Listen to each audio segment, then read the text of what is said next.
In the late 1840s, Ireland was devastated by one of the worst famines in modern European history, the Great Hunger, that devastated the island. Between 1846 and the early 1850s, around 1 million people died and 1 million people emigrated. The population fell by 20 to 25%. Now, this famine was triggered by something called potato blight, which destroyed the potato crop in Ireland at the time. I'll explain more about that later on in this video.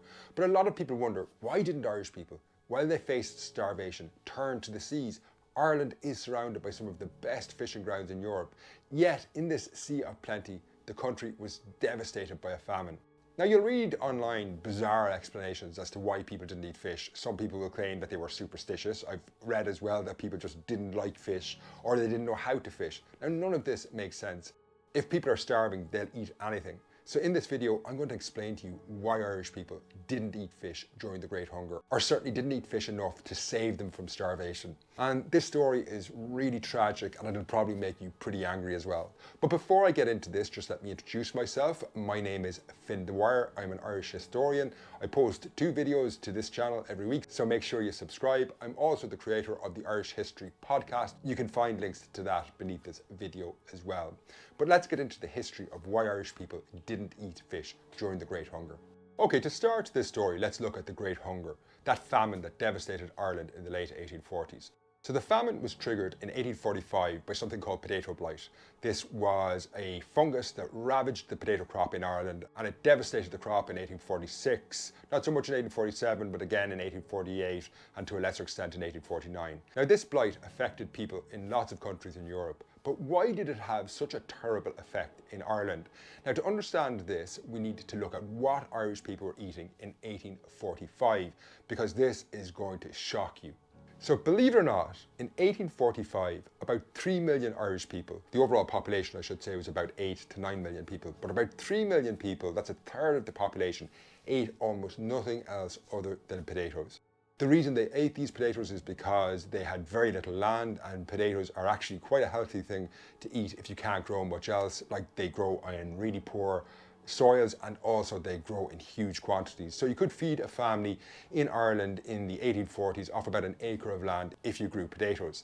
Now, the amount of potatoes that people ate is just absolutely astonishing.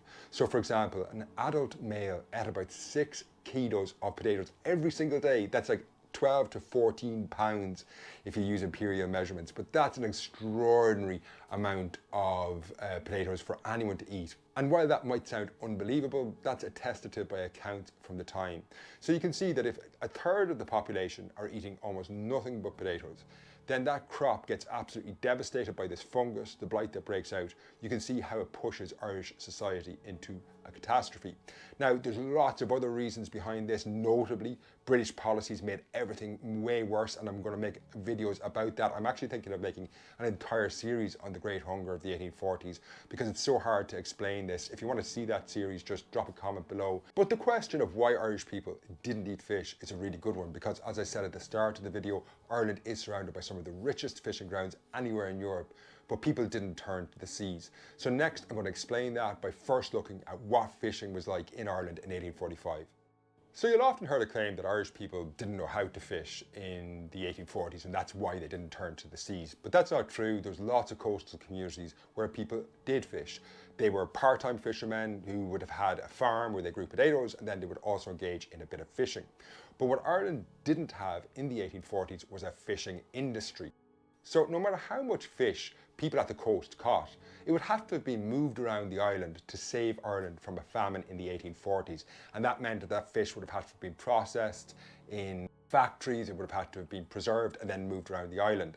And that industry didn't exist. And the reason it didn't exist is because the British government, who ruled Ireland at the time, had run down the fishing industry in the previous decades to protect British industry.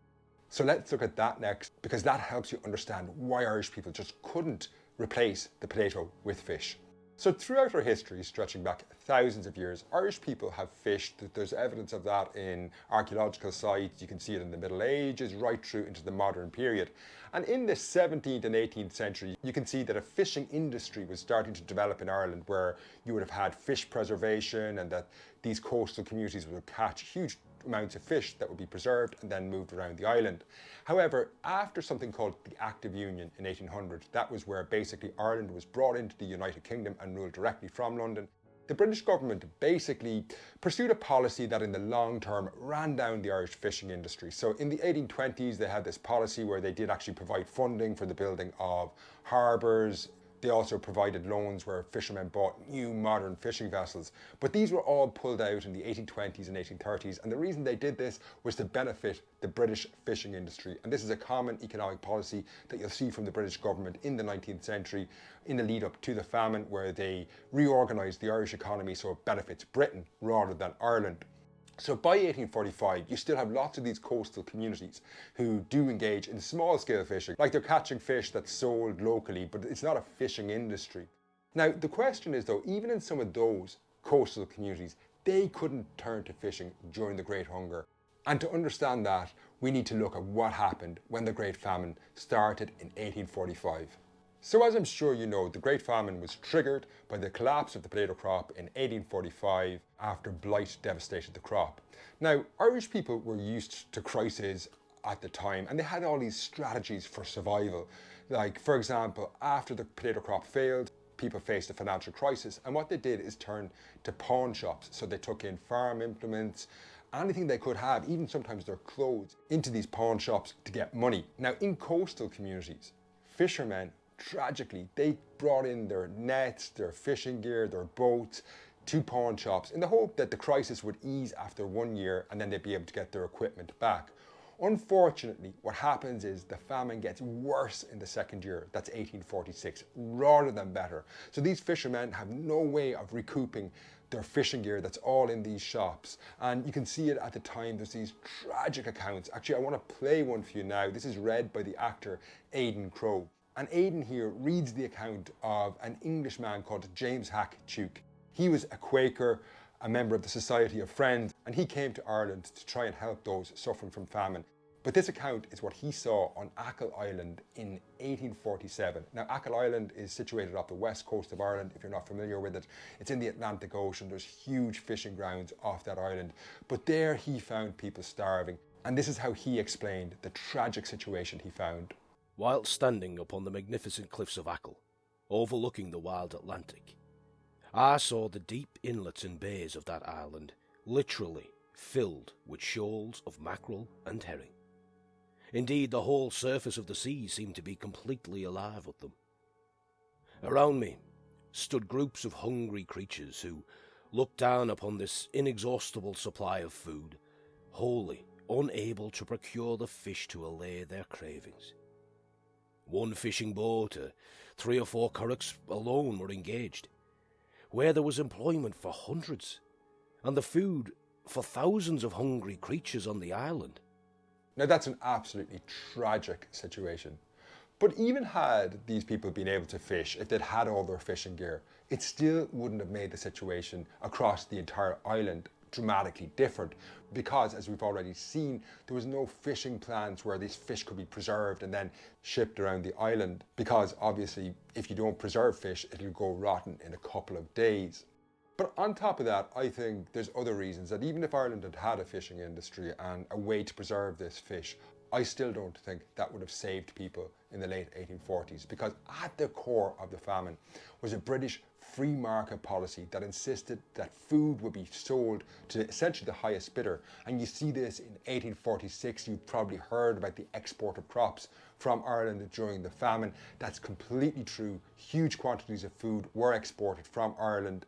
And this was done at the behest of the British government that wanted to preserve free markets. So had there been a fishing industry in Ireland that produced tons of fish, I think what would have happened is that too, along with lots of the other foodstuffs in Ireland, that would simply have been exported. So hopefully you've got a sense now about why Irish people didn't eat fish during the Great Hunger. And the next time you hear someone say something idiotic like that Irish people simply didn't like fish or were superstitious about eating fish, you can set them straight.